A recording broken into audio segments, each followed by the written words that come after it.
Hey everybody, welcome back to Record-ology and welcome into a Record-ology Live. It's been too long since we have done one of these. I would love to get to the point where we do this like on a weekly basis. I really enjoy doing this, but every time I look at the thing, I realize it's been a good month since we've gotten together and done one of these. So my apologies for that. The aspiration is definitely there. So if you're watching at this point, you're watching the replay, so welcome in. These are designed to work as a standalone video and a live. So if you're not in the live and you're like, dang, I'm missing out, I don't want you to feel that way because this is designed to be a standalone video as well. And I'm very glad that you are making time to watch and be here. So thank you for that. Let me know in the comments kind of what you're up to, if you have any questions or whatnot. And then to everybody that's jumping on the live, welcome in, Marcus. Hello from Nebraska, and so glad that everybody's jumping on. Don't forget to give me a thumbs up on the way in the door if you wouldn't mind. Very much appreciate everybody making time out of their busy weekend, and hopefully it's a weekend off for most people. For me it is. Tomorrow I hit the grindstone again, back to work, but I'm thankful to have work. So there you go. Kyle, welcome in. Everybody let me know questions, comments, whatever you got going on. Jeremy from Colorado. Hey, I'm a Colorado native. Just moved out here to Florida about a year and a half ago from Colorado. We've got Ralph from Scarborough in the UK. Welcome in. Marcus says, can't wait to get my Glenn Miller limited edition volume 1 CD from the Glenn Miller Birthplace Society. Me too. I'm so excited for it. I know they've had a lot of delays. Some people are getting frustrated, but I've decided just to kind of, you know, they're doing their best. They're doing their best. I think the end product will really be worth it. Jim, welcome in from Canada. Michelle, welcome in from the UK. Glad we're doing this early enough that, you know, I guess it's still kind of really late in the UK right now. Isn't it like 10:24 p.m.-ish, I think, if I'm figuring that off the top of my head right. Jeremy says, just started the record collection this year. That's awesome. What are you going for? Like, what are your target records that you are looking for? I am doing today's show is going to be focused around reviewing 10 random records that Mrs. Record-ology handpicked from the vast Record-ology archives for us to review and say, I love doing this because it's like, well, how did this record find its way into the collection? Why do I have it? And then maybe we'll listen to a couple as well. I've got it set up today so we can actually do some sound sampling. I'm hoping it works out. It's not going to be a direct feed, but I've got the mic next to one of the speakers. So hopefully that'll work. As always, I want to hear what you guys are up to. If you've got any questions, if you've got anything you want to let me know you're looking at or for in the world of vinyl. And I'll let you know, too, kind of what I'm looking for and what's been going on. As always, love to give folks that jump on the lives a bit of a sneak peek behind the scenes as to what's coming next. And, yeah, we'll just have fun and hang out for an hour or so. Glad you could be here.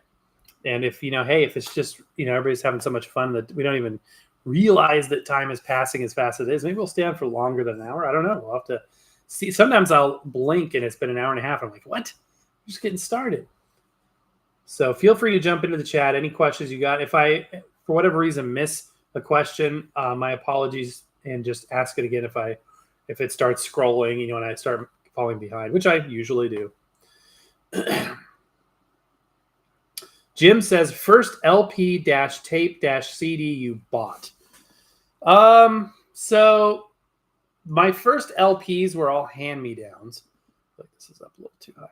My first LPs were hand-me-downs, and I remember there was some Tchaikovsky, some kids like Bible songs, some Disney records. I've gone back and collected a few of those for nostalgic purposes, but I didn't purchase those on my own.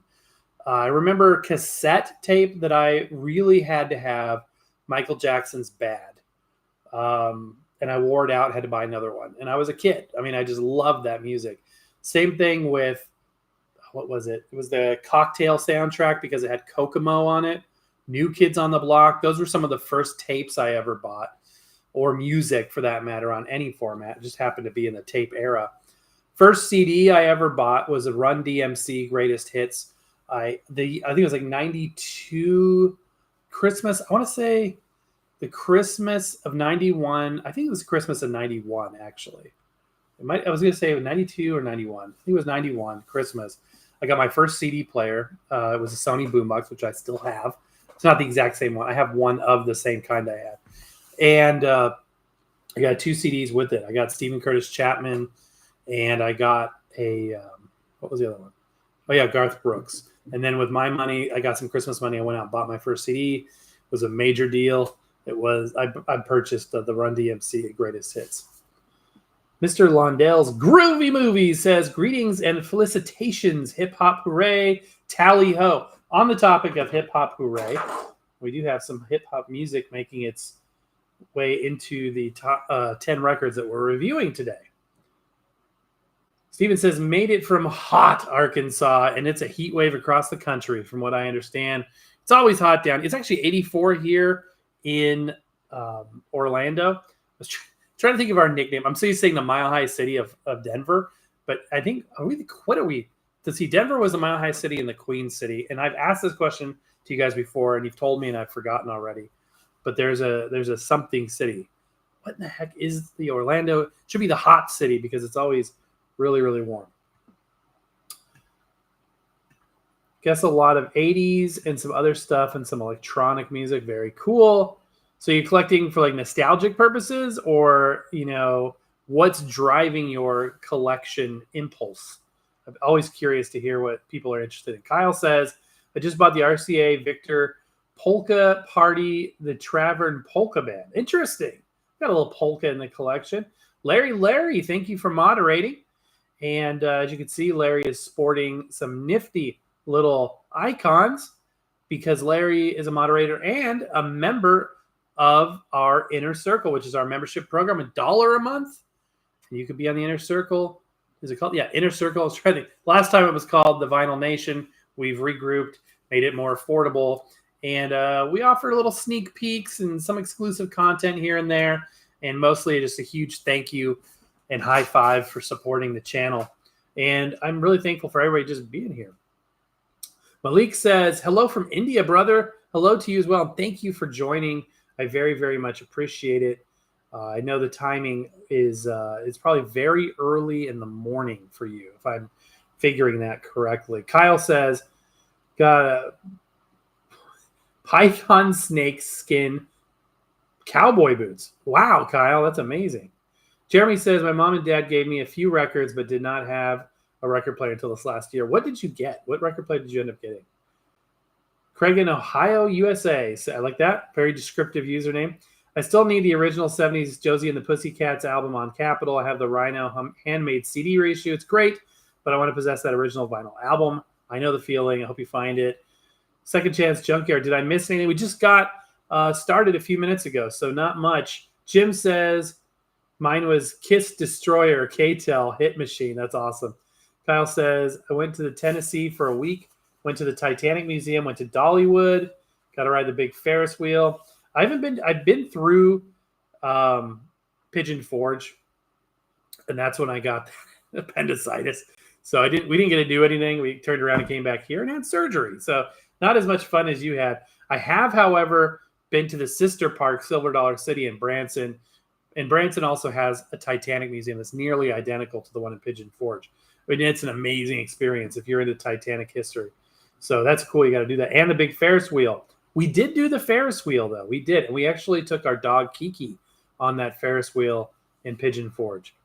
DJ Smudge's channel says, I'm super old. The first LP I ever bought was the Archies.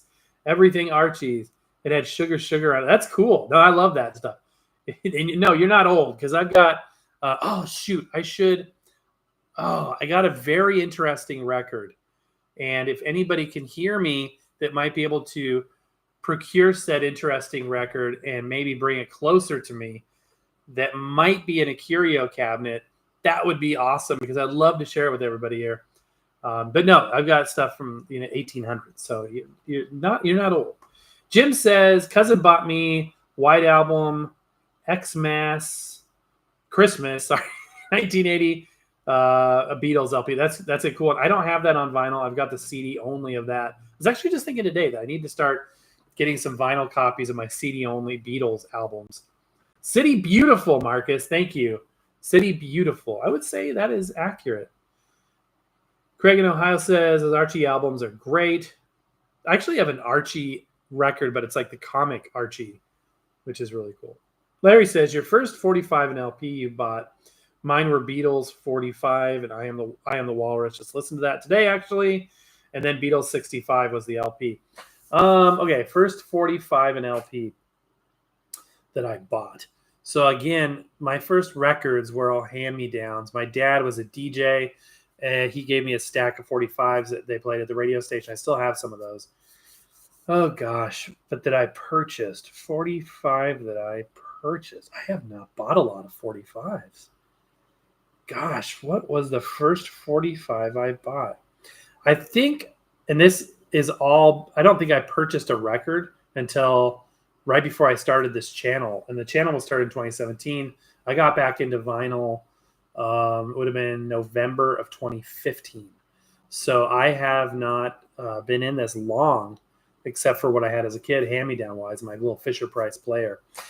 I do remember very early on buying one of those Glenn Miller limited edition box sets, 45 EPs.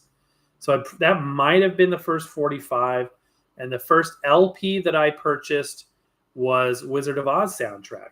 And again, when I got my first new record player in 2015, was I saying 95? I hope I was saying 2015 because that's when I got back into it.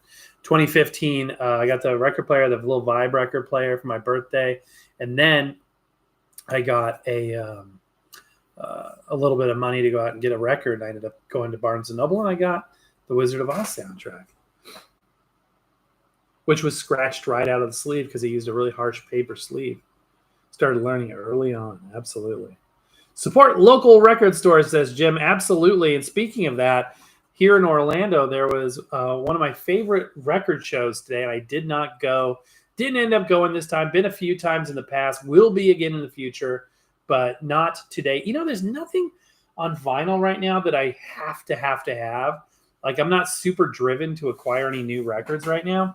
There's things that I'm always looking for, which you guys would know what those are. New stuff that I haven't, like new artist stuff, I've decided I really want to kind of boost what I've got available on vinyl for Ella Fitzgerald and Duke Ellington. Those are two artists that I would like to add more music of. And I need more Rosemary Clooney, kind of old Rosemary Clooney, and some more Bing Crosby, if I can find Bing Crosby transcriptions.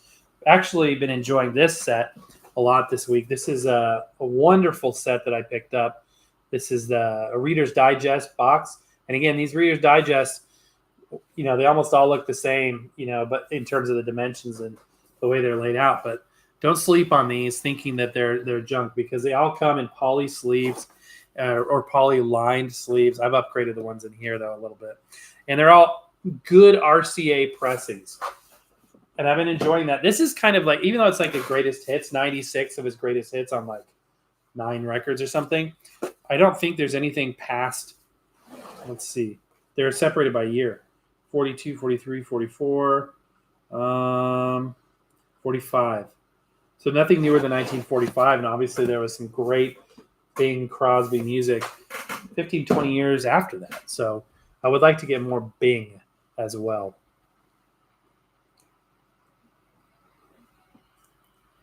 "4 a.m. here," says Malik. Oh, well, thank you for being here. I hope my voice puts you back to sleep so you rest, if that's what you want to do. Jeremy's got the Fluence 83. Excellent first turntable. I mean, that's excellent. That's better than a lot of us had to start off. Mr. Londell says, "Concentrating on classical box set, mostly the Time Life, Great Men of Music series. I've got the Flexi Disc ad for that, and I may have, I think a viewer sent me one of those. Or maybe I just have the Flexi Disc, but that's really cool. I love these kind of box sets. I love As Seen on TV stuff. I think it's fun. My cereal box had Archie's 45 Sugar Sugar. That's awesome, Larry. In India, vinyl business totally, black market new pressing is also interesting. DJ Smudge's channel. Love those cereal box records. Absolutely. I have a few. I need more.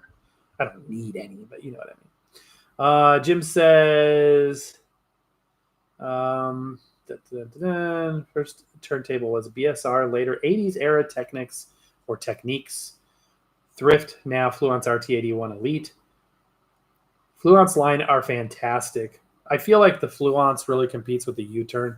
It's kind of a similar business model how they do it, where the turntables aren't that different from each other. Like the RT80 and the RT85 aren't incredibly different, and neither are the U-turn Basic and U-turn whatever they call their higher end one of the Orbit series. Now they've got the new line, which is even better. I started off, as you guys know, a few months ago with a U-turn Basic, the blue one, beautiful. It's right here, my left-hand turntable at the moment. And it was a Basic, and I upgraded the platter, added the cueing lever, and pretty soon I've got the higher end model, except for the cartridge. But I like the cartridges on it. I like cheaper cartridges, I've decided, because they sound very good. If you get like a good Audio Technica entry level, like less than $100 cartridge, and they're so much cheaper to keep going than it is to get a very high end, like a high end Grado Gold, or it's so expensive to replace a Styli. But yeah, sorry about that tangent. I don't know where I was going right there, but there you go. Kyle says the first record I ever listened to, Sean Cassidy, Dadu Run Run. It was so hard, like doing that in real time there. My mom's Orange Zenith record player is my first record player I have. That's cool. Yeah, orange is my favorite color, and I'm actually talking about trying to find a vintage orange record player. That's awesome. Jim says, grew up with Beatles, Purple Capital, 80s, high school. Yep, absolutely. What do you do for a living? So I've got a not as exciting as YouTube job, but very thankful for it job where I get to work with some amazing people, actually. It's IT industry stuff. So it's essentially IT management. And I'm very thankful to be in it. And an interesting career outside of YouTube over the last many years, doing a lot of different fun stuff. And I'm very thankful for employment. Absolutely. I'm thankful for you guys. Marcus says, first Glenn Miller you bought was the one that has Happy in Love. Okay, you've been around for a while. So I got that LP, Happy in Love. Yes, I have it right back here. Maybe. The Glenn Miller collection takes up two separate crates, or parts of two separate crates. So it may be in this one that's at arm's reach, and it may not be. And it's not. Yeah, Happy in Love. And that's my favorite Glenn Miller song. One of my favorites, anyway. Yeah. Craig in Ohio says, my first 45 that I consciously remember insisting to have as a 5-year-old was Leave Me Alone, Ruby Red Dress by Helen Reddy. Interesting. Steve says, I saw The Wizard of Oz at the local Playhouse. It was awesome. That's a fun one to see done locally. I saw it done on stage back in Denver, maybe 10 years ago. Godfather was my AV Santa Claus. Interesting. Awesome. In Florida, Bananas Records they advertise the world's largest record store at St. Petersburg. We'll have to check that out. The world's largest. And I've been to some huge ones downtown Denver.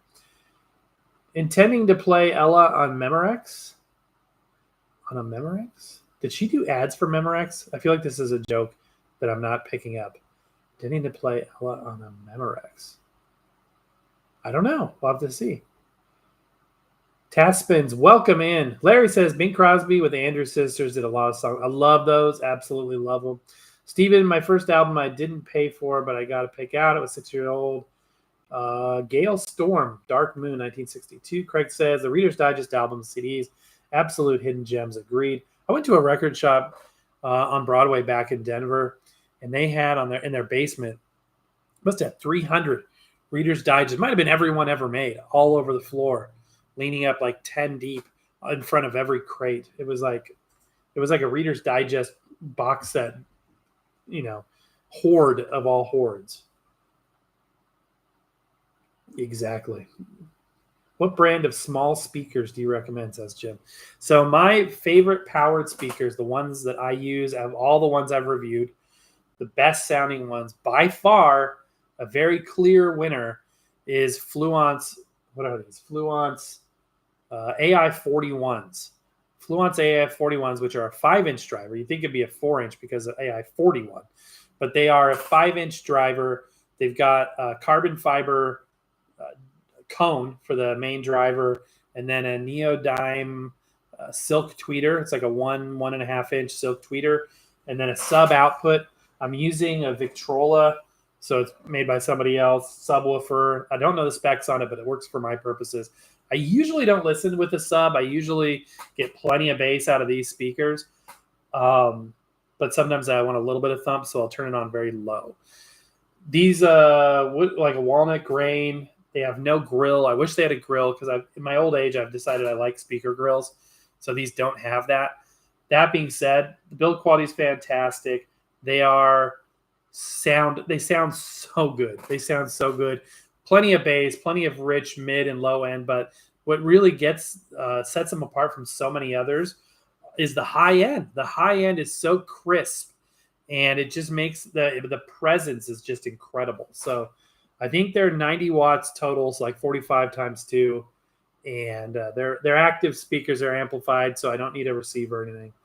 They're absolutely fantastic. Highly recommend. They're a bit of investment, but I recommend it. In terms of size, I think they're about 12 inches tall, 8 inches wide, maybe 10 inches deep. They're perfect bookshelf speakers. Absolutely. They could easily fill a good-sized room. First 45, turn a beat around Vicky Sue Robinson in junior high school. That's awesome. Greg, welcome in. Say hi to Miss Record-ology. Will do, my friend. Thank you so much. His banana.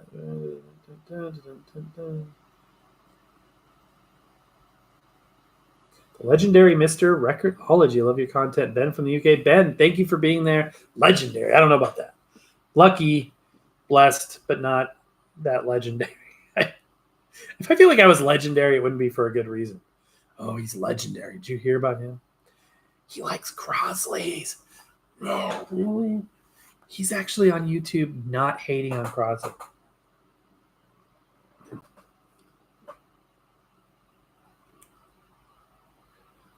Malik says, do you have Michael Jackson Blood on the Dance Floor vinyl and any idea in future? So I don't have that album. I have Bad, which is my favorite Michael Jackson album. I would like to find Thriller and Off the Wall, perhaps. I like Michael Jackson. I was really into as a kid, and the heck was it? It was the album after Bad. It was the one with Jam on it. That was kind of where I fell off the Michael Jackson bandwagon just because I moved on to other music. I did pick up the History album on cassette in the 90s because I couldn't afford the CD. That was literally the only reason why I got it on tape. I don't have it anymore. That's a great album because it's got like a greatest hits on one tape. And then on the other, it's got some new music. My son and I bond over music, and one of those artists is Michael Jackson. He loves him as well.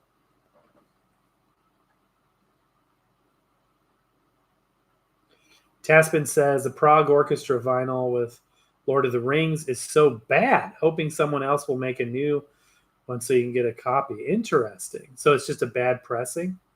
Interesting.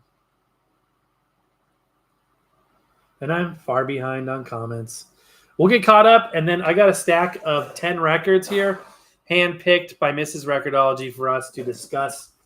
And but I love doing the chat, so forgive me as we engage here in the chat window. I like doing this.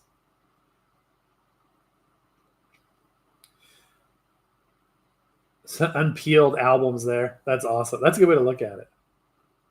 Marcus says, where did you get your RCA Victor advertising pieces behind you? So these are just cheap reproduction tin signs from Amazon. They were like between 10 to 25 a piece. And when we started doing live in this house, live shows in this house, it was just so plain back there. Excuse me. It was so plain. I needed something back there. So I just kind of started adding one thing and then another and then another. This Patsy Cline poster right here is from a CD from her live at the Cimarron Ballroom. That's a fold out. This, I don't know where I got that, but it's just a piece of paper taped real high class. Got a couple Beatles ones, maybe one Beatles one. Yeah, one Beatles one there. And then off camera, I do my intros. kind of over here facing that way. So you can see some of the other stuff. I've got a couple other things that came out of albums, some album art and things like that. Some Beatles stuff. A couple records on display. I was not a huge display your records kind of guy, but I kind of decided to do that to a couple of rare records that I had. So I do have a couple things that are mounted on the wall. Kind of nervous about doing that because of like sunlight damage. Although oftentimes I keep the blinds closed, especially when I'm not filming. So I'm hoping I can avoid like UV damage. My rarest record is actually not facing the direct sunlight. So I'm hoping that that'll protect it. What is the difference between a 3600L and an ATN VM95? So the 3600L is the bottom of the barrel. And that sounds negative. It's not intended to. Everything that's not a 3600 audio technical wise is better than 3600 because it'll spec out higher, or it's an elliptical stylus. Because keep in mind that the tip of the needle, the tip of the stylus can be different types and shapes. So 3600L uses a conical or spherical, which is basically a rounded, kind of like a ballpoint pen, rounded tip. And the ellipticals are more pointed and ride deeper in the groove. Now, that isn't to say necessarily all ellipticals are better, because if you got a dirty, scratched up record, sometimes you can get better performance if it's dirt by playing it with a conical stylus, because it doesn't get down there deep enough where all the dirt is and you don't hear all that noise. On the other hand, if you got a worn out record that was worn out with a spherical conical stylus and all of that wear happened high in the groove, by using a deep riding stylus, an elliptical, you can get deeper than all that damage occurred and make a worn out record sound new again. So it just kind of depends on what you're going to do. But no, the VM95E would be a higher end one. I think it's like a $30, $35 cartridge versus like a $15, $20 cartridge. It's in the right ballpark. Are you going to hear a massive difference? No. They both sound great. They're both great cartridges. Larry says, IT question, which Ethernet cable is better, blue or green? So you've superseded my knowledge. So I don't do the punch down stuff. Like, I've been involved in that in the past, but I don't do it any longer, and I haven't retained much of that knowledge. So, but there's an answer there that I'm not knowing off the top of my head. Will do, Greg. Thank you, my friend. Best LP thrift find: CDN, Red Label, Zeppelin, LP Smiths. That's amazing, because usually don't find anything like that at a thrift store. Kyle says, how's the old Singer record player working? If you do not mind me asking, it's great. And Kyle, that among your other gifts is so appreciated. That was an incredible gift. Jim says, and thank you so much, by the way. Jim says Ella did a Memorex TV. Okay, I figured as much, so I'm glad it was going down the right direction. Michelle, I still love my Soundburger. It's so small and perfect for my bedroom. I love those too. I was using mine earlier this week. It's fantastic. Yes, Ella shattered glass on Memorex tape. Yes. Okay. Yeah, I remember those ads. Craig says Fluon's floor standing speakers are the best. I know. I want some of those. Those are kind of my dream speakers. They do. I don't know anything. I usually know kind of behind the scenes, like what companies are working with who in order to make stuff. But the Fluon speakers, I don't know if they do it in-house, if they're private label or what, but they are just great. Whoever's making them, whatever company really makes them, they do a great job. DJ Smudge's channel says Fluon seems to be the best bang for the buck lately. They really do. Turntables and speakers are fantastic. Do you digitize your records, says Ray? I don't usually do that. The only time I can think of doing that, because it would be something that was on vinyl that wasn't released digitally, was I have a record at Disney 20,000 Leagues Under the Sea record. It's not the soundtrack to the movie, which is great. I own that digitally, but it's a story. It's like the story of Disney's 20,000 Leagues Under the Sea, and it has actors and sounds and some music in there as well. And that doesn't exist digitally anymore. So for my own purposes, I did digitize that. Ivy Poison says, any recommendations for a record player with built-in speakers in the $100 range? Oh man, and I can't think of any off the top of my head with built-in speakers. Oh gosh, I feel like in the last month or two we've reviewed something that I would recommend, and I'm trying. Gosh, I'm sorry I can't think off the top of my head. Let me see something here. I'm going to look at a playlist on my own channel because I feel like we have something on there that would really fit the bill. Unboxing reviews. And scrolling down to the most recent ones. We've done a lot of unboxing reviews by now, haven't we? Let's see. Come on. Oh, wait, I'm going the wrong way. Okay, back to the top. Okay, here we go. I was going the wrong direction. Okay, with speakers.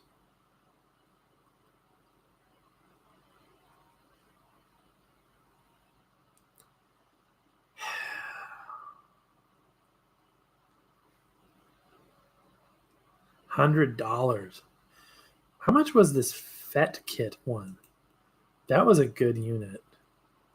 $159, and it's got external speakers. That was a good unit. So check out FET kit, FETKIT. We reviewed it, and then there's a link in the description.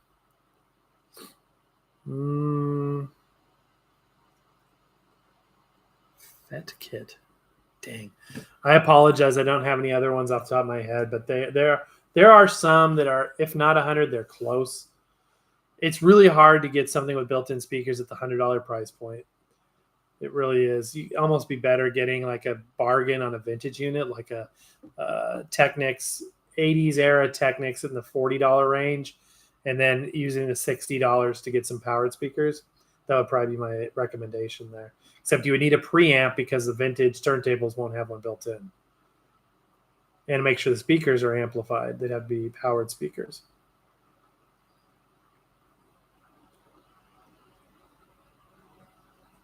Second Chance says, I'm still collecting Rivermont records. I've saved a few for you. Thank you so much, and thank you for sending me that one.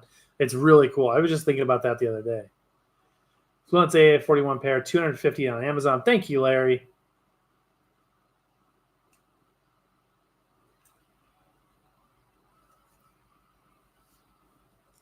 Yeah, the unit I reviewed and posted yesterday was really good, but it was like $259. I think it was too much. Led Zeppelin's got a few Stackstone record play. Yeah, that was a fun one. Hello, Groovy Lisa. Welcome in. Malik says, I suggest you one vinyl, but available you like music. Bollywood by Bali Sagu vinyl. Interesting. I'll check it out. Thank you. Jamie or Jaime says, hello, Mr. Record-ology. Have you picked up the new Paul McCartney album, Hand Clapping? I have not. Isn't it one hand clapping? Something like that? I saw that some of the other channels were reviewing that. I have not. Gary says, came across a lot of Dolly Parton records going through my dad's collection that was given to me, and also the Patsy Cline 3 vinyl set. Awesome. That's cool. That's cool. If you don't mind, snap a picture of that Patsy Cline collection and send me an email. I'd be curious to see which one it is. Elliptical needles must play only squeaky clean records, says Larry. Absolutely. Because if it's a dirty record, you won't like the sound. You'll be like, what? I paid more for this Stylus. Absolutely, Malik. Thoughts on the Yamaha NPS P150 speakers? I have not reviewed those yet. Being that they are Yamaha, my guess is they would be pretty good. My Walmart Audio-Technica LP Go is working like new, says Kyle. So, I don't know if you saw my review of it. We reviewed it about 3 weeks ago, and it's my right-hand turntable right now. I got the Technics up there, LP Go down here, the Uber record player over here, the Orbit, and we'll be listening to some of these records in a second here on this unit. Ted, welcome in, my friend. I've always loved my Fluence RT85. The only modification I made was to swap out the Ortofon Blue for a Grado Black. I would do that as well. I like the warmth. Yeah, exactly. And that's the way I feel about it. How hot is Orlando today? It's 84, so it's cooled down. It's been brutal. But it's weird here. The humidity is like an amplifier for the heat.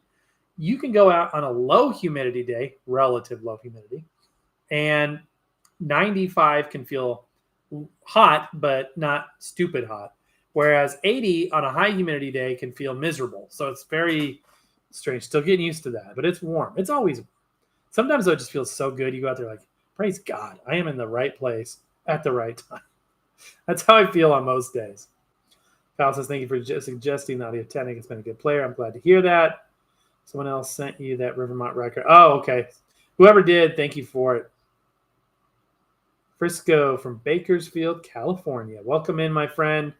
Revolution Go is best sounding portable record. I love that thing. That does sound good. Gary says, I think it might be a reissue if you still have your reel-to-reel. I can record it for you. Oh, that would be, yeah, I do have my reel-to-reel, and that would be awesome.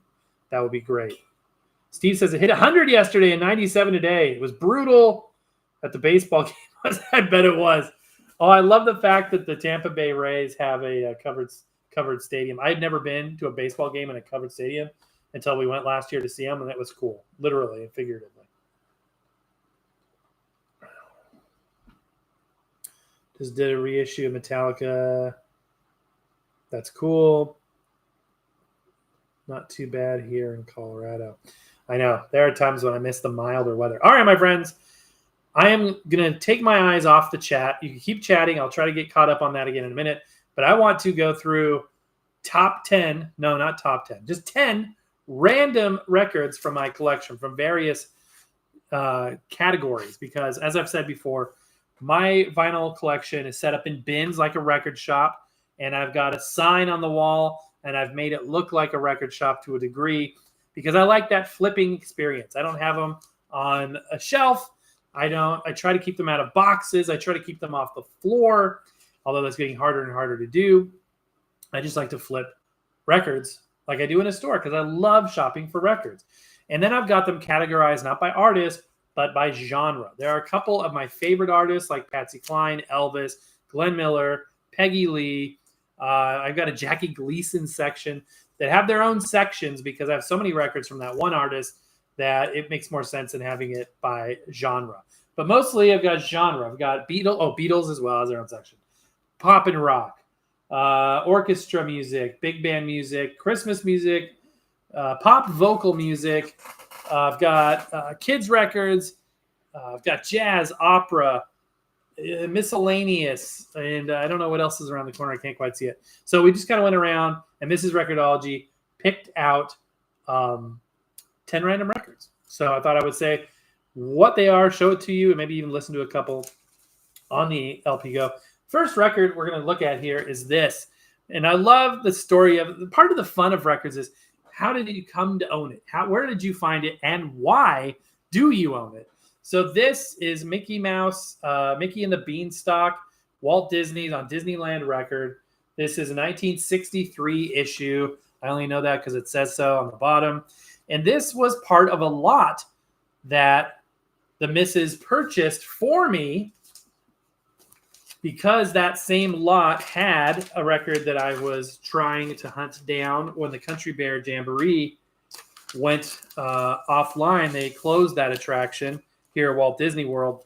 And they have an album that they made, and that record became very popular, very expensive. And she got a killer deal by buying this lot that came with a few other records. This is on the yellow and black Disneyland label. And yes, we're going to play a little bit of it. So the way that this setup is going to work, this is story and song of Mickey and the Beanstalk. So it's going to be a little bit of both things there. Let's see how we're going to do this. So I've got a microphone. I'm going to turn off my little fan. I got the mic by the speaker. I'm hoping this sounds reasonable. So here we go. Not going to listen to the whole thing. Here we go. 5, 4, 3, 5, 4, thumb, 3, 5, 4, thumb, 3, 5, 4, hum. I'm the most amazing guy. A most amazing guy am I. 3, 5, 4, hum. I haven't listened to this yet, as you can tell. Interesting. Really? I'll show you. The wicked giant grabbed up all three and locked them in the box with the magic harp. But Mickey managed to slip over the... That's true, Larry. They really are, because like you can't say, oh, it's a rock band or it's a pop band or whatever, because the Beatles are just, you know, I have so much respect for those guys. You know, one of the things that this may be a bad way to judge whether or not you should respect an artist or not, but the fact that those guys can play the piano and like really create music, it's not just, you know, a bunch of banging, head banging and whatnot. There's depth to it, and this is my opinion, but you know, whatever. Something that makes me realize these musical geniuses and all genres of music. Anyway, there's Mickey and the Beanstalk. One random record from my collection. Next, we have a record from my Glenn Miller collection. And I have to be getting to the point now where I am almost at the point of having all of the LPs of Glenn Miller. If you saw on the recent show we did, I have been gifted some additional Glenn Miller records from the 60s that are in such fantastic condition. I've never seen records of that era so pristine, not even discolored. The jackets even just absolutely perfect. And this viewer sent these, and they were duplicates. Like these were the duplicates. So his primary records, I can't even imagine what they are like. Just so kind. Did the sound come through? Okay, could you guys hear that all right? Can you suggest a good direct drive player? Not too many options available. Check out the PLX 500. I have that and love it. The LP 120 series, similar record player made by the same company. Both of those are great direct drive units. Otherwise, you got to go vintage, and I'd suggest probably a Technics. Geez, I'm spitting everywhere. Sorry, guys. I have a clear click audio to USB for. That's cool. That's a good company. They do good stuff. I also have the Elvis Presley mono masters. I need to beef up my Elvis collection. Considering how much I love Elvis, I probably have less than 10 records. I really need more. But a 1955 Mickey Mouse Club hose theme picture. That's so cool. I've got a few of those. Beatles, their own genre. We talked about that. Lennon and McCartney have been compared with Bach and Beethoven, and it's a legitimate thing. It sounded great. Good enough for this purpose. Okay, good.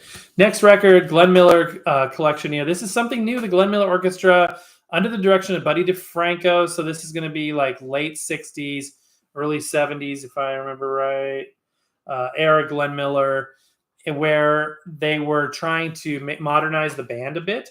So it's the Glenn Miller Orchestra playing what was at the time modern music, in this case, Tijuana Brass, in a Glenn Miller style on the Epic label. So this one will be copyright not friendly, so I'm going to be very conservative here with my needle drops.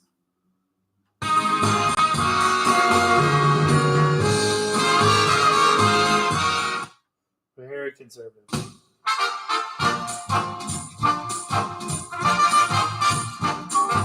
It's a great record.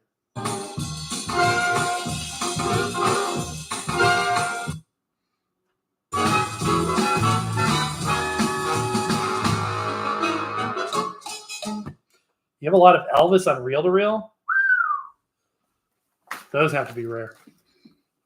Reel-to-reel is a fun format. I missed an opportunity to make a fantastic video, I think, about my reel-to-reel deck. I've got the Akai GX4000D, which is like 1984.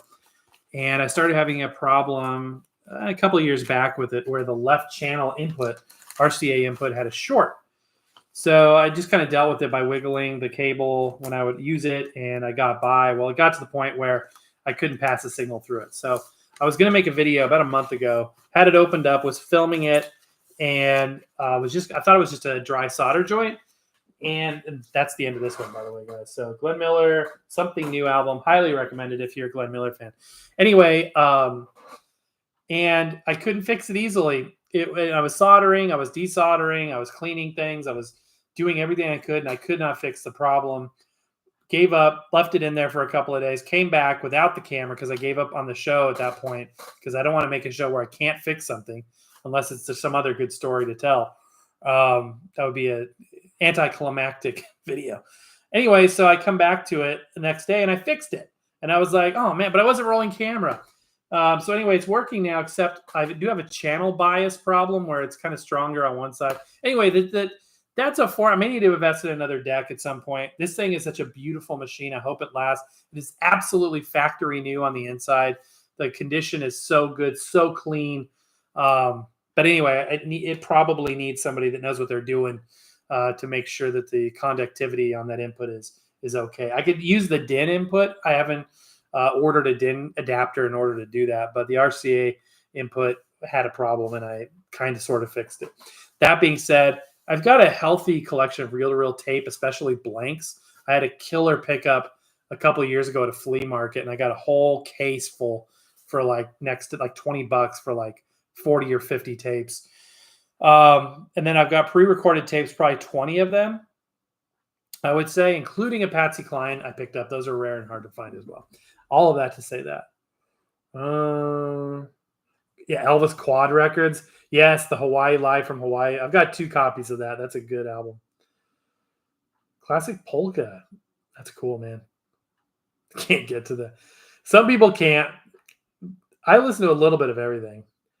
Quadraphonic records are a brief thing, but you had to have the correct equipment to decode them. Yeah, that's true. Jim Croce. Expensive refers to Kai GX20. Yeah, I know. I would ultimately like to have a unit that plays 10-inch reels, but I probably won't ever be able to afford one of those. Might try Deoxit. Yeah, that's a good idea. I should Deoxit it. It didn't occur to me, actually. That's usually the first thing I try to fix something with is Deoxit. And maybe this Technics player. Oh, this is it's a Technics SLB5 because it's belt driven and it's a changer. So it's got in fact, it's got a stack of records on there that I forgot about. Don't do this. Don't leave your records. In fact, that's where all the Bing Crosby discs are. Just thinking about. It's got an upgraded head shelving and a Grado Gold on there as well. And I've got the 45 stacker, which is apparently pretty rare to have. If you break this, it would be sad for you. And if you do break it, it would be this little plastic tip that inserts down in because that's a small, delicate piece of plastic. So I try to keep that tucked away into there. But yeah, that's a beautiful turntable. I love it. That's the one I called my forever turntable because it does everything I would need it. If it had a third speed and did 78, that's the only thing that would make it better. But it's perfect. I love it. Okay, records. Next one on a totally different vein is my hip hop record that we have for review today. I do listen to a lot of hip hop and rap, actually, especially Christian hip hop, and that may surprise you, but this is a secular record. I've got the Beastie Boys debut album, an album cover, and apparently it's kind of a big thing where album covers are ripped off by other people, but Eminem did an homage, we'll say an homage to this album with some little differences. There is a 727, and it's an interesting story how that came to be.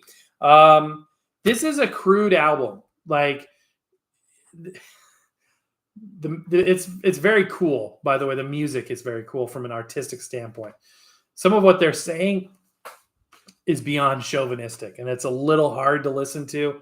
It's not because it's laden with cuss words. It's actually, I don't even know if it's got a mature rating. It's not that. It's just what they talk about is a bit much. So much so that they themselves said, yeah, we need to tone it down and be more respectful because it was pretty out of control. That being said, this is still a historic, cool album. Beastie Boys are one of my favorites. It's on this kind of ugly colored, clearish, right? It's not ugly. It's just kind of weird. My son gave this to me, actually. And it's a great pressing. It's fun to listen to. There's a couple cringy things that are said, but once you get past that, it's fine. This is really cool. I also like Paul's Boutique, which I had growing up. That was their follow-up album. But I like a little bit. I like probably 1, 2, or 3 songs on every one of their albums, even up to their final ones. Rest in peace, MCA. But yeah, that's a fun one for sure.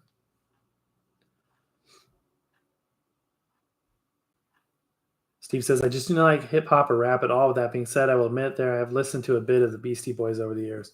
Yeah, they were, I mean, it's one of those bands that are popular enough where you couldn't avoid it altogether. Okay, here we go. This is an album I stumbled upon, and this is great. You just don't see this one pop up that much. Les Paul and Mary Ford on Capitol. Check out this Capitol seal. I haven't seen that on any other record, but look at that. Isn't that cool? Sealed in quality. I love the marketing fluff. Part of why I like physical media is the packaging, all of the marketing fluff. You got to read it with the old, 4 packs a day voiceover guy voice. To remove seal, peel tape carefully, starting from corners. Sealed in quality, only on Capitol Records. High fidelity recording. And this music is just incredible. I mean, you can't go wrong. So the virtuoso of Les Paul. And interesting because his personality, he was such a strong personality. Such a strong personality. And I also have some of the stuff he did with Chet Atkins. And not a friendly man not a pleasant man from what I understand, but man, he not only played guitar well, but invented things like reverb. And so here's a little snippet. Learning to trust is just for children. And then his wife, Mary Ford, was a fantastic singer.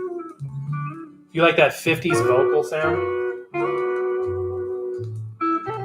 This thing is modulated tight. There's 1, 2, 3, 4, 5, 6, 7, 8 tracks on one side.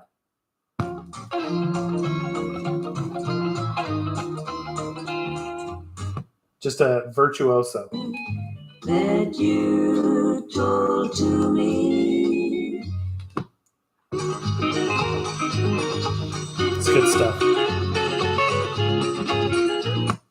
All right, so that is Les Paul and Mary Ford. I would not mind picking up some more of that. That's some very, very good music. And what did I do with the cover? Oh, it's up here. And yeah, so this has some of their best stuff. But it doesn't have like How High the Moon. I think I have one more of their records, like the greatest hits. It's got like How High the Moon. So this doesn't have like the greatest hits. Like I think this is actually an album, not a compilation. Bear with me as I get this back together. Sometimes I put my records in the jacket and then put that in the sleeve. Sometimes I actually put the record outside of the jacket if the jacket's compromised, because cramming a record with the sleeve in there can split the seams. So I don't like doing that. So unless the jacket's in perfect condition, I usually don't put it in. All right, let me try to get caught up on comments here. Newer gen getting into this like me. Awesome, Maury. I'm glad to hear that. How to fix Q dropping too fast, what to do. Malik, so there is a video I did on repairing a needle drop going too fast. It comes down to adding a damping fluid. It's like a viscous kind of gummy fluid that you add it to the piston where the lift shelf has like a little piece of plastic or metal under that, and where it goes. Okay, you know what I'm trying to say. Okay, the piston goes in the sleeve and it needs lubrication. That's all I'm going to say on that. Okay, that's all I'm going to say on that. The internet, right? It's made us the jaded people that we are. We can't even demonstrate a piston in a sleeve. Okay, next up we have, this will be from either the big band. That's probably the big band collection. This is a Glenn Miller tie-in. This is Ray Anthony, who was one of the original members of the Glenn Miller Orchestra. He had and has had a phenomenal career outside of the Glenn Miller Orchestra for decades and decades and decades. And he is the only living member of the Glenn Miller Orchestra around. Unfortunately, he's the only one left, but so glad that he's with us still. And handsome guy there. Kind of looks like Cary Grant. So great 50s big band music. Absolutely fantastic stuff. We'll skip this one just in the interest of time in terms of playing it. But if you find any Ray Anthony and you like big band music, if you like 50s music, it's instrumental for the most part, you would be doing yourself a favor to pick these up. Good stuff. If you like Jackie Gleason, big band music, you would like Ray Anthony, big band music. Oil. That's pretty much what it is. It's oil. Thank you.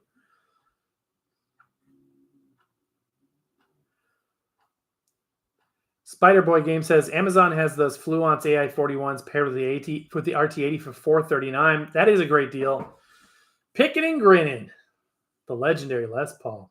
Gary says I also have almost all the Chet Atkins album, my dad's favorite. I love Chet Atkins. I've got a healthy collection down in the country and western section. McGuire Sisters. Yeah, similar to the McGuire Sisters sound. Any Roy Clark in my collection? Yes, I've got a Roy Clark cassette. He was such an underrated guitar player, in my opinion. The guy could make a guitar do things it wasn't designed to do. Fantastic performer. Adam says, hello from the North Island. Welcome, Adam. Glad to have you here. Okay, Malik, glad that makes sense. Check out the video. I showed how to do it. I had basically that same problem on my LP3. I currently have that problem on my PLX 500. I need to work on that. Adam says, drive-in costume soda gang. Game over. Okay. Ray Clark could play any instrument. Yeah, one of those guys could do anything. Soul Stylo, welcome in. Happy Sunday. Okay, next record in the collection. And we're really crossing genres. Glenn Campbell is also... Oh, yeah. Glenn Campbell. I have some YouTube videos of Glenn Campbell just smoking it on the guitar. I had an opportunity in 94 when my family took our first trip to Branson, Missouri. Glenn Campbell had a theater there, and we got to see him live, got to meet him. It was really cool. They had a performer doing the Rhinestone. They had a pre-show area with drinks, both adult and children beverages. And I had this watermelon slushy thing I'll never forget. But it was a kind of a theater in the round, and they had this guy come out and do Rhinestone Cowboy on a horse that was lit up with Christmas lights. It was fantastic. And then he went into the main theater, and it was absolutely astonishing. You know what? That was actually at the Dolly Parton, what used to be called the Dixie Stampede. Now it's just called Stampede, which was kind of a Civil War themed, is still, but they've taken out all the Civil War stuff. It was basically like medieval times, but it was horses and Civil War, the North versus the South. They had the pre-show that I saw, Rhinestone Cowboy. But Glenn Campbell's theater was amazing. And one thing I do remember is they had it raining on the stage for one of the songs. Okay, enough of that. Next record in the collection, Star Wars, John Williams.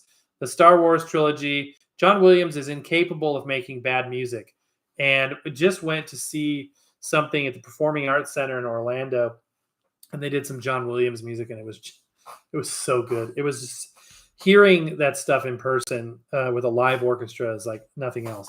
So I picked this up a few years ago when I didn't have any Star Wars on vinyl. And the reason why I picked it up is because it was the best as far as I could tell. And I would say, yes, having gone down that road, this is the best first Star Wars vinyl record to purchase. And I'll tell you why. First, it's not that expensive. It's like $18 new at Barnes & Noble. Second, it has music, not all the music. It's not a complete soundtrack, but it's got music from all three of the original movies. And this is not like some, knockoff thing or some kind of gimmick. You may look at it and say, it looks kind of weird. I don't know about that. Why does it have the Utah Symphony Orchestra? So what happened is John Williams was actually involved, if I remember the story right, the story is written on the back here, in commissioning an album and a performance of all the music, the best of from the original trilogy into a separate symphony, I guess is what you would call it. And so they took the best music and they the greatest hits, as it were, from those three movies and put it together into its own album. And they are not the original recordings. They actually rescored them, and it was conducted by, and I don't know how to say the name, Varujan Kojian. I'm sure I'm saying that wrong, but he worked in conjunction with John Williams, and John Williams was a huge supporter. In fact, John Williams has a little piece written on here. All that to say, it sounds like you can't tell anything different from the original album. And this is a 180-gram pressing on the Veriz Sarabande record label. I never know how to say that. I've had so much music on this label, both CD and vinyl, and I can't. Veriz Sarabande. And it's a fantastic Star Wars album because it's like a greatest hits and the music is just second to none. It's a digital recording on vinyl. Well, it takes away all the analog goodness. Doesn't. It sounds great. It's a wonderful, wonderful thing. It's a product of the 80s. I think that's when it was recorded. And back then it was very popular. I just gashed in the corner. Awesome. It was very popular to have digital recordings, even for your vinyl records. So anyway, that's the next one up. That's why, that's how, all that good stuff.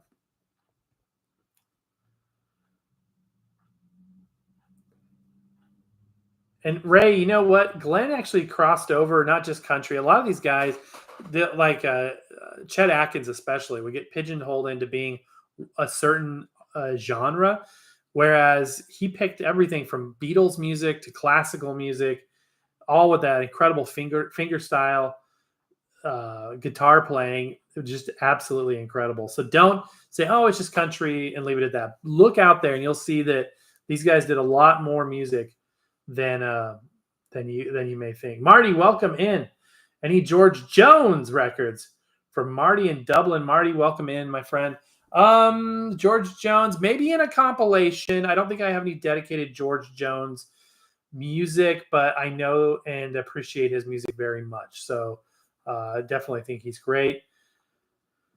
Glenn Campbell was a session player in the 60s. He recorded on many hits, including the Beach Boys. What was that band that recorded all the movie tunes? Like the, oh gosh, they had a documentary made about them. What was that? There was a band that did, and there was a lady that did most of the guitar playing, where they recorded all that stuff, like the Munsters theme and all these like 60s era stuff. And I wonder what were those guys called? You guys will know. Say in the comments, but Wrecking Crew. Thank you. I wonder if it was similar to that. But there was a lot of session work going on too, besides what the Wrecking Crew was doing. The Wrecking Crew, probably the band that people have heard the most and never knew they were listening to. Steve says, I know this is way out of the typical wheelhouse for music here, but if you want to find somebody that can make a guitar do things it was not designed to do, Matthias A.I. Eklund from Freak Kitchen. You know what? I may have come across their stuff in the past. It's a progressive metal band. There's some kid from, I think he's Dutch, and he's doing all kinds of stuff on this thing. Like he's a crazy guitar player, and I don't know if it's a different person than the band you're mentioning, but there are some like nobody knows about them, or they're limited in scope artists out there that are just incredible, absolutely incredible. So I'll have to check that out. Also, I love, there's a, gosh, I can't think. Well, as soon as I go live, I lose my ability to think about things, like even worse than normal. But there's a guitar player that was good friends with Chet later life. He's from Australia and is probably my favorite guitar player around today. Just absolutely incredible.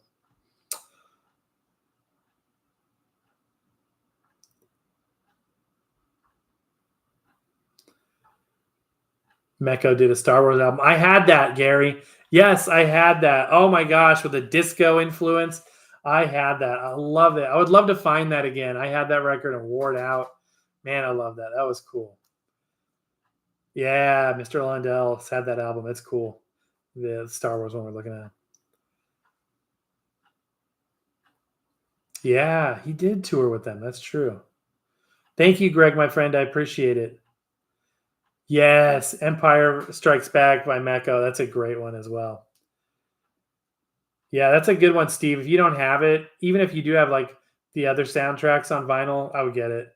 I need Walt Disney records from Marty. Oh boy, do we have Walt Disney records. Marty, we've got Walt Disney records. We started with one earlier on. Our first record we were looking at here was a Disney. I've got so many, especially the kids' records of 45s. I've got the 6 and the 5-inch, like red and yellow records. I've got Christmas records. I've got some rare stuff, some crazy stuff. Next up, this one. I bet nobody else has this. If anybody else has this in their collection, let me know. I'd be super surprised. We'll drop the needle on this. This is on Dot Records, none other than Walter Brennan. What? Walter Brennan had a record, and he's got a couple of them. It's the stereophonic records here on Dot. Walter Brennan, Dutchman's Gold. And this is a fantastic, very interesting piece. You can see that Billy Vaughn wrote a letter to Walter Brennan on there, and they just enjoyed working with each other so much. And this is something very, very interesting. Tommy Emmanuel. Thank you very much, Gary. Yeah, Tommy Emmanuel is the guy that I was thinking about. The most fantastic. Mark Knopfler is fantastic as well. But all these guys have been made certified guitar players by Chet Atkins, CGP. The title that only Chet could put out. All right, so here we go. Dutchman's Gold. This has to be like mid-60s, I'm guessing. I love this. I love it when they put the technical bits in here. The Fairchild 641 stereophonic disc mastering system was used in transferring the original masters from tape to disc. The superior performance of the Fairchild system ensures the transfer of the full frequency and dynamic range, as well as maintaining excellent channel separation. I love the little technical asides. So here we go. Was a gambler, and party was his fun. It's got music on it. I haven't listened to this either. Track machine.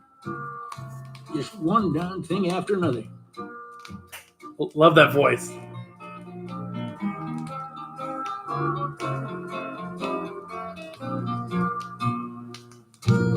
Old brown mule, he must be sick. I jammed him in the road. Malik, you have a Walter Brennan?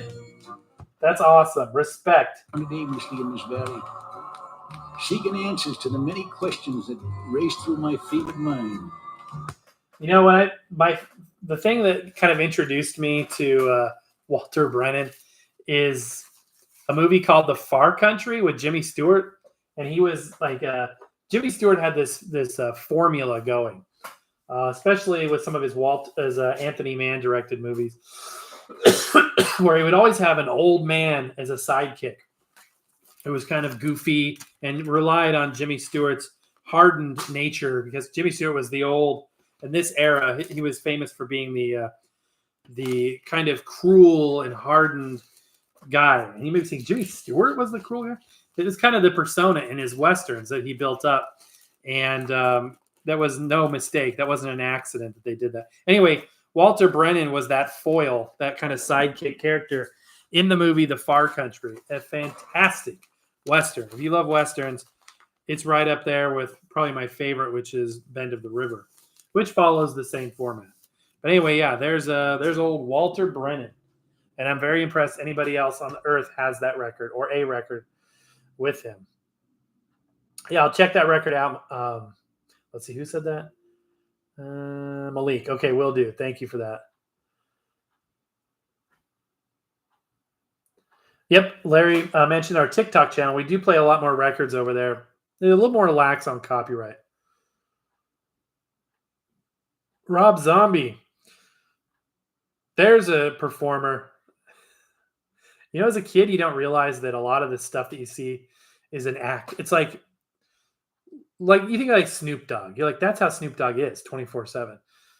And I would say that that's probably amplified. You know what I mean? Like, what's Snoop really like when he's walking around his house, big house? At the end of the day, after a hard day's work, and when the cameras aren't rolling, the mics aren't recording, you know, are these characters as large as they appear on, you know, in public? And Rob Zombie would be another. Marilyn Manson. These guys have like these, you know, like over the top Madonna personalities and whatnot. I would argue that they're perhaps maybe a little more muted, maybe a little more down to earth. Walter Brennan played grandpa characters for decades. Exactly. He was perfect for those parts with Jimmy Stewart. I think he only did that one with him though. I have a Lauren Green Welcome to the Ponderosa. I think I have that too. I think I've got that. That's a great album. I love that. I've got a couple Bonanza ones. That's cool. Alice Cooper. Yeah, and that's just it. It's a performance. It's a character he plays. He's been one of the few that have said it. He's like a even a devout Christian. My favorite Alice Cooper story ever, if you haven't seen it, please YouTube it, is when Elvis pulled a I'm not sure if I should say the word, a thing that goes boom, bang, on Alice Cooper. It's a great story. It's a great story. Malik says, Walter Brennan, hard to find these. Yeah, absolutely. The Life, welcome in. He was the first shock rocker, absolutely. Next up, and this is like spanning all of these different genres. I've met Alice Cooper in person. He's really an awesome guy and down. I don't have a hard time believing that whatsoever, because in his interviews, he does seem that way. He's created a character. You know what I mean? He's created a character. All right, next up, this is fairly poor condition, but a cool record nonetheless. Pavarotti in concert. All new, never before available. And I do love opera music. I sort of discovered it, quote unquote, about 10 or 15 years ago, and really fell in love with the three tenors especially. And from there kind of branched off into the individual artists and other artists as well. And it's something that I've really grown to appreciate as an art form, and the music is fantastic. And Pavarotti is a great start and a great gateway into the world of opera. And he knows that. And actually, the whole three tenors thing was poo-pooed by the opera community. They downplayed, you shouldn't amplify. Every hobby, every sport, every discipline, every art has gatekeepers, that people that naysay. And you think about the vinyl snobs that we talk about. Although I try not to talk about it that much on the channel anymore. But you got people that are gatekeepers. And even in the world of opera, there's gatekeepers. And when the three tenors thing was happening in the late 80s and early 90s, and they were becoming popular with the mainstream, the gatekeepers in the opera community were, it's not real opera, because they're miking the performers. True opera, there's no microphone. It's all acoustic, performed for the back row kind of a thing. Maybe one microphone hanging from the ceiling for the recordings that were made, but no individual miking, and no, amplifiers and rock stadium kind of settings and whatnot. And I think it wasn't Pavarotti, but it was one of the other guys said, we know we're not doing classic opera. We're doing, and it still is opera music, but we're doing this for the masses. It's a great gateway to bring people in. A lot of people like myself came to appreciate opera because of it. So here we've got opera in concert. This strikes me as a very 70s, maybe late 60s release. Let's see here. 74 Decca. No surprise there. And let's look at the pressing. This is on a London FFRR stereophonic disc. So this will be pressed overseas. These are great records. Tight modulation on this. A good pressing, though.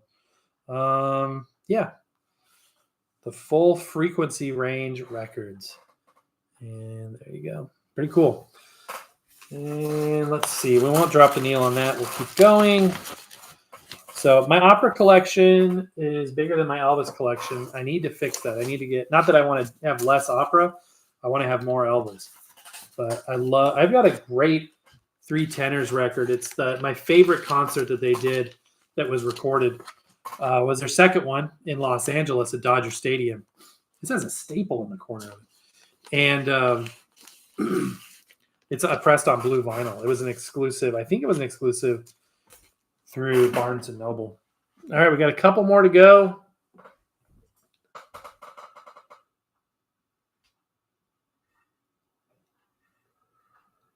I was in high school when School's Out was a hit. Yeah, he was huge. Still is huge. Alice Cooper is a golf addict always. Is he really? I didn't know he was a golfer. That's cool. London recordings, love them. Absolutely. Always high quality. Pavarotti equals Roy Orbison. That's an interesting thing. Jack's Music Corner, welcome in. Like Bob Dylan going electric. Yeah, I guess I could see that. I've been getting into Mannheim Steamroller Fresh Air series. That's great music. I've got a couple Mannheim Steamrollers, one Christmas one, and then I've got the one with the tiger on it. Fantastic.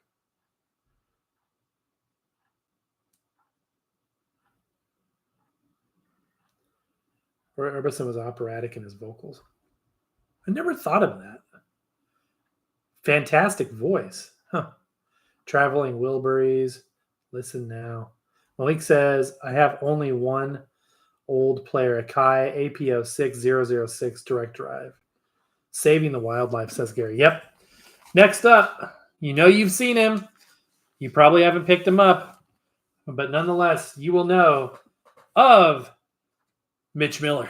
I have some Mitch Miller records. For a while, I was picking them up, and they're fun. They're really, really fun. This one's in strangely immaculate condition. Look at the gloss on that cover. This is probably mid-60s. I picked it up. Look at this, the price tag, 66 cents. Marked down from $1 because the original price tag also starts with a 0. Look at the full color back. There's like a million different Mitch Miller songs. Christmas sing-along. Sing-along with Mitch and the gang. Still more sing-along. Folk songs with Mitch. Party sing-along. Mitch Miller with Mitch. Or March along with Mitch Miller. Sentimental sing-along with Mitch Miller. Fireside sing-along. These are so fun because it's not just music you listen to, and I love how this is all laid out. These are the songs of this album, but they come with songbooks. Let me try to get this in frame here. So if you open these up, and this one's in perfect condition, look at the graphics. It looks like one of those children's dictionaries that had pictures of stuff, and it's got lyrics, and you open this up and you sing along with Mitch. This crap is fun. I'm telling you, this is absolutely fun to do. I defy you to be in a bad mood and put on a Mitch Miller sing-along and actually sing along and not be smiling by the end of it. And yes, he is, Jim says, a thrift store staple. You can become a owner of a horde of Mitch Miller records for $5 because his records are cheap, they are everywhere, and they are fun. And you may be surprised. Check out this strangely, again, perfect condition sleeve. And I don't put my records in paper sleeves, nor do I recommend you do. But if they're cool like this, if they're historic, I keep them. So it's in the jacket along with a newer sleeve on the record itself. The record's on a nice rice paper, anti-static sleeve. But anyway, that's cool. In fact, you know what? If you haven't listened to any Mitch Miller, you're about to. Nobody's allowed to leave. Everybody stay. All 30 people, I know who's in here. So we're going to listen to some Mitch Miller. It's just fun. It's like him singing along with a group of singers. It's really fun. The roses bloom, just mommy and me, and baby makes 3. Mommy To love, but nobody wants me. Just fun. It's fun. Where a loving smile will greet me and always meet me at sundown. That's As the hoochie coochie, I will be your tootsie wootsie. I'll be your tootsie wootsy. By far that I took Broadway, but I You're not cool while you're listening to this, but if you can get over that, you can have fun. must go. I'm going back to Dixie. I'm going back to Dixie. I'm going where? It's fun. I'm telling you, it's fun. And all the songs sound the same. And they just sound, every record, every song sounds the same. Lots of echo. Yes, they're fun. It's just a blast to sing. And yes, you can find it everywhere. Thrift store. You go to your local thrift store, there's an 80% chance you will run into some Mitch Miller. Pick it up if it's in good condition and have fun because it really is fun.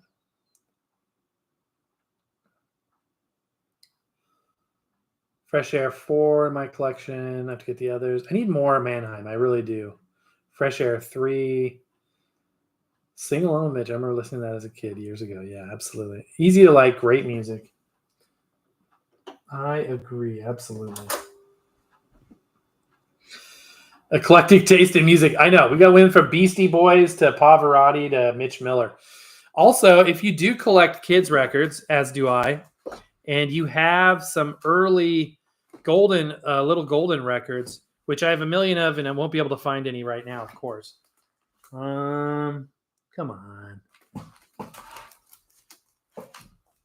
No, those aren't them.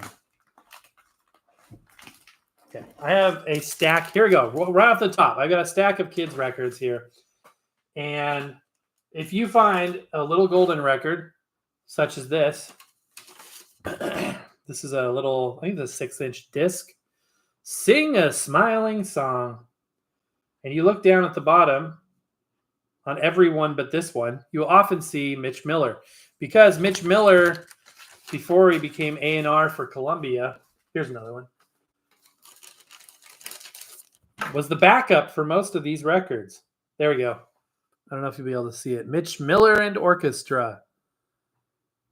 Yes. Fun stuff. I love this Casper the Ghost. I love this stuff. It's so interesting. It's so fun. It's so interesting. There's just not enough hours in the day to listen to it all. And I do listen to records sometimes all day because I do work from home and I am afforded the opportunity to listen to music when I'm not in a meeting, as long as it's not distracting. If I'm able to work and have music in the background, then it's a win-win. So I do consume a lot of music, but there's still not enough hours in the day. All right, we got one more record there. I've got another album that I picked up. I haven't, like I said, been buying a lot of music lately, but I did pick up one thing recently that I decided I needed, and so I acquired it, and I'm glad I did. I should have done it sooner, and I will show it to you in just a minute once I get this bad boy sleeved up. So yeah, Mitch Miller. Next time you see a Mitch Miller, maybe you'll think, oh yeah, that's what he's talking about. You'll be out $1. So pick it up. If you don't like it, pass it on to me. Just kidding. But seriously, you will like it. I'm sure you will.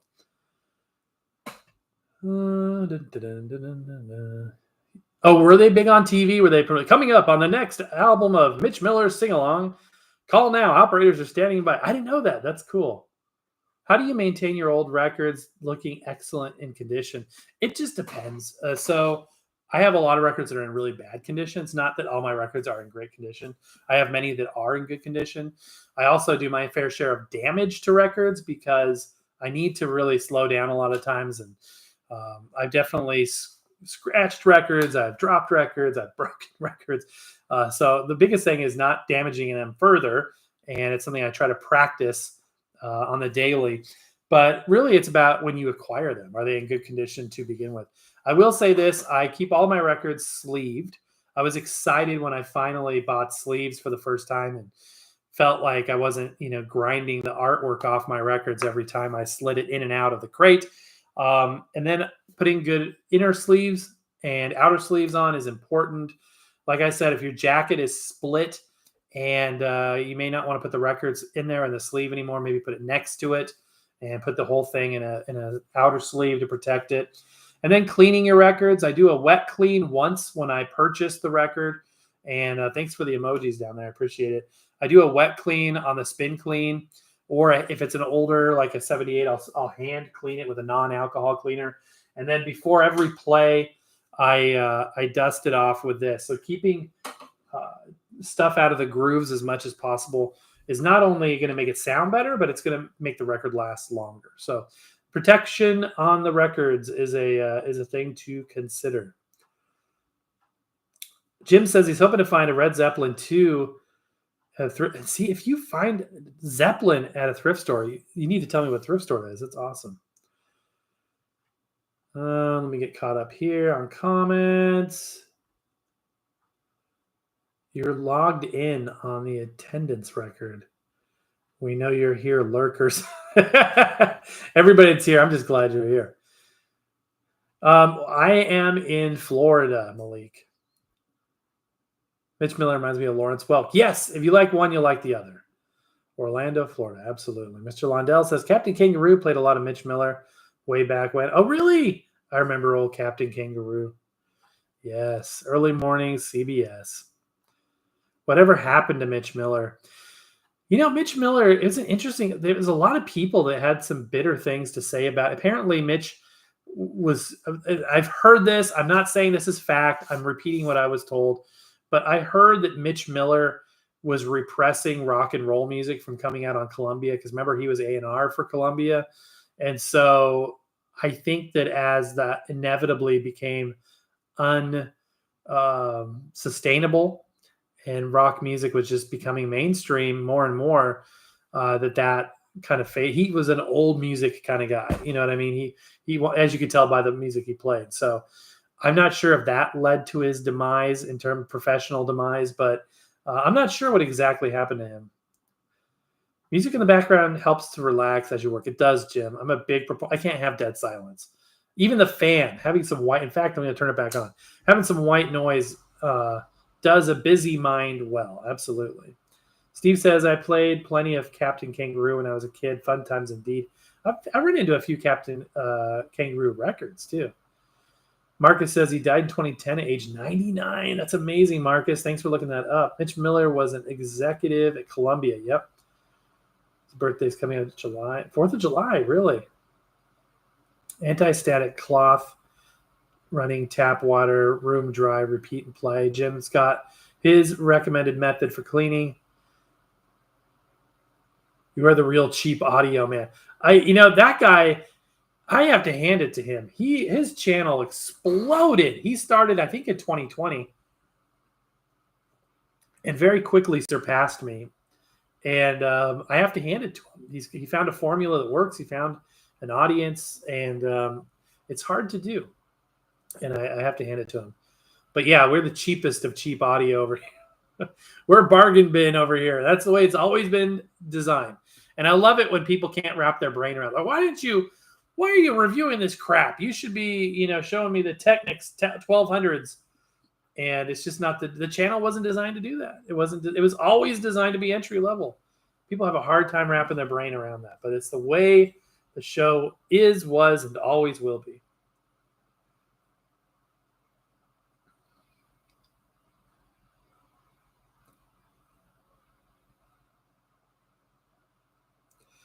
A lot of gems in my room. Yeah, we haven't done a system tour in a while.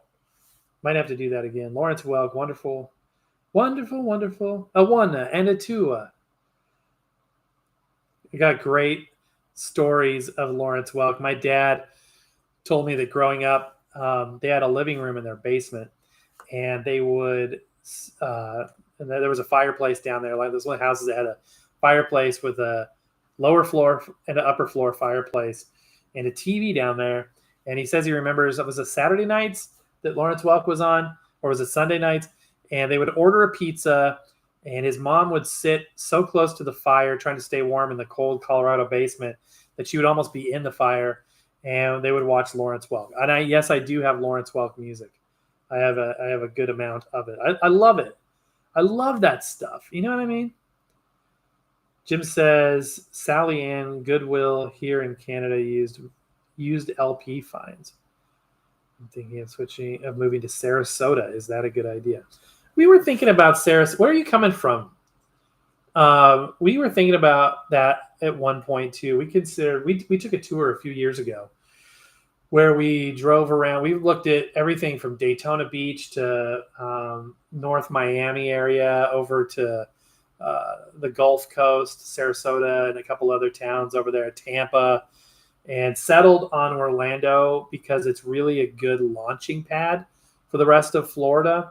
I mean, if you're going down to Miami and the Keys, which is beautiful, that's a hefty drive. But if you're going to either coast, Tampa, Daytona Beach, Melbourne Beach, any of that stuff, Sarasota, that's something you can do in an hour and a half tops. It's a great launching point. Plus the Disney stuff, and we love Disney, so it worked good for us. Sarasota, I remember loving it right along the beach. There was some really nice places right along the beach, but it's kind of like Daytona Beach. Once you got about 3 or 4 blocks back in, there was some rough areas. So we decided against it ultimately, but it's definitely a beautiful area. I would definitely recommend visiting first before you decide to do anything.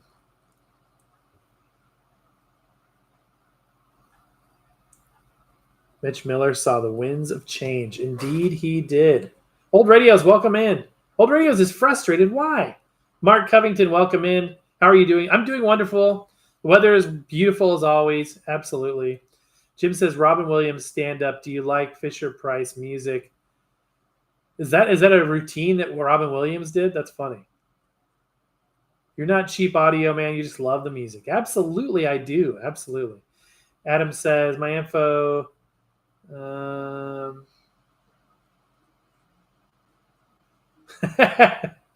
It's funny. Jim says, enjoy the quality audio on any decent system. No need to break the bank. It's a good point. Absolutely. Saturday nights, Lawrence Welk was on. You're in Pennsylvania. I need to get. I really, really, really want to get up to Pennsylvania, and I want to first and foremost see the Gettysburg Battlefield, something I've studied extensively, and I want to go to Indiana, Pennsylvania, and see the Jimmy Stewart Museum.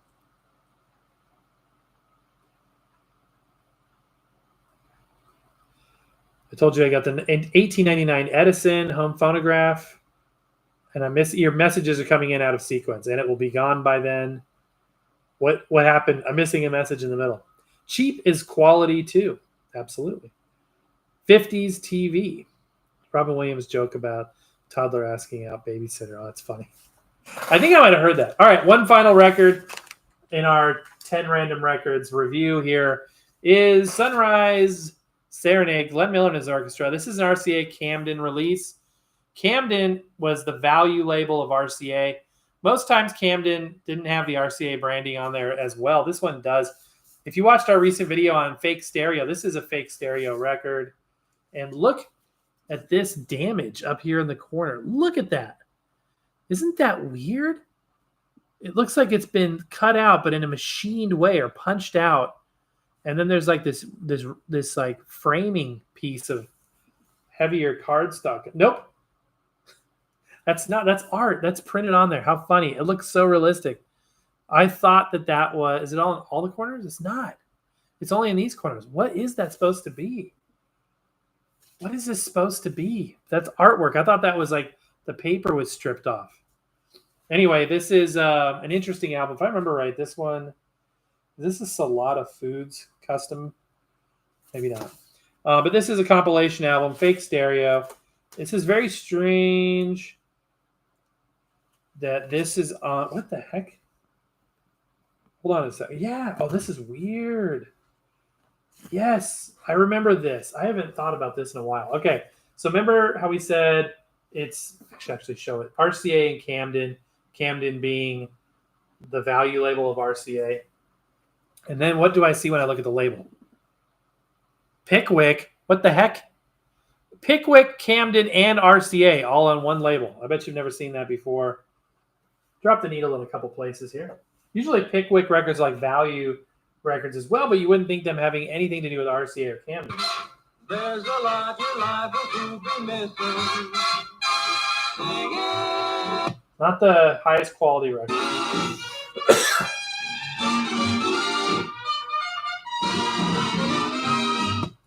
Good music still, though. You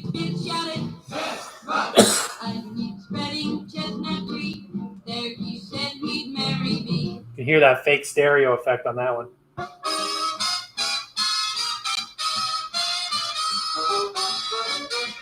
Love it. I love the music so much. I'll listen to even a bad pressing or a substandard release. I just love Glenn Miller music so much. So those are 10 very random records. We've done these before and we'll do them again. The reason why I like to do them is because I think it's good to give some level of structure to the live shows rather than just having nothing, no objective, because especially I ramble on and on and on.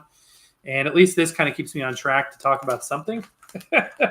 Also, I like doing these because there's a lot of records that I'll forget that I had or for whatever reason never make it onto the show, but are worthy to look at and talk about. So I think that is something we should do more often. All right. Finally, we went over, but wow, we're an hour and a half. I said if it was good, we'd go longer, maybe an hour and a half, and we have even passed the hour and a half mark. So we got to wrap this thing up. And the final thing is I want to show you the one piece of music I did purchase recently. Robin Williams, do you remember ever watching Lawrence Welk on TV? We were just talking about that, Mark. Yes, absolutely. A PBS staple, Lawrence Welk. I love it. Camden, New Jersey, which was their pressing plant. And that's like an apartment complex now. And there's little Easter eggs on the buildings there, indicating about the record pressing plant that used to be there. But yeah, that's where they got the name. Marcus says, I just picked up 6 Glenn Miller EPs in near mint shape.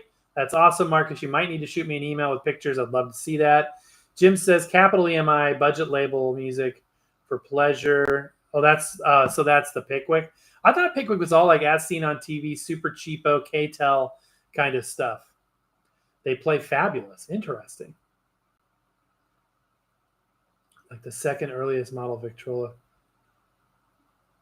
So what happened, Old Radios? Did it slip through your hands? Oh, you're just trying to find it still. Okay. Malik says, now I'm going to sleep. 5:30 a.m. and I will catch you up on Instagram. Nice to meet you. As well, Malik, thank you so much for being here. One of the worst examples of fake stereo is Bing Crosby's White Christmas album. Always look for mono. Yes, I was thankful to find the mono Merry Christmas album, and I've got it on 78. I did a show on all the different versions I have of the Merry Christmas album, which some newer versions are actually called White Christmas, but most of them and originally were called White Christmas. No, what am I saying here? They were originally called Merry Christmas, and only very recent versions are called White Christmas. I cannot get that out. Right, let me find my 8-track version. Yes. Here's my 8-track copy. Merry Christmas. And in hindsight, having had this album since I was a kid in various forms, I always thought it was White Christmas. And then you look at it and you're like, no, it's Merry Christmas. But they did release it on CD at least under the title White Christmas. So there you go. I love it. That is interesting, though. And yeah, I agree. The mono is the way to go. Absolutely. Did record club pressings have lower quality? Not as far as I know. And I was going to say, too, about the Camden releases. It probably depended on the label. Camden records were just as high quality as the full RCA Victors. That was one of their successes. They didn't make up the price difference on the Camden versus the RCA. Had nothing to do with quality. It was the same recordings. It was the same pressings, the same plant. The only difference was the royalties were cut back. So the artists agreed, usually on older music that had already been out, to re-release the music for less royalties, thereby allowing RCA to sell them under the Camden label for cheaper.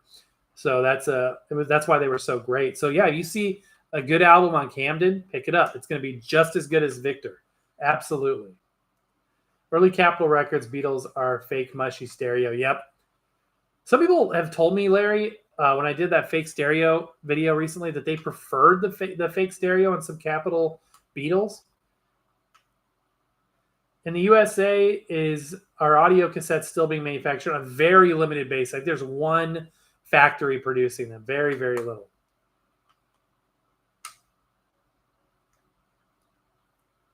TJ Labisky, I'm not sure what you mean there. I'm sorry.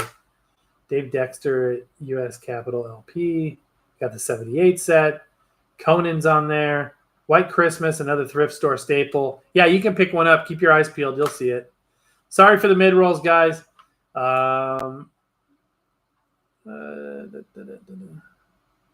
78 release is the best way. I have the 78 box set as well. It's very cool. White Christmas is the best song on the Bing Crosby Merry Christmas album. What do you think? I love them all. I can't just pick one. Some mono Beatles tracks are different takes from the stereo version they are.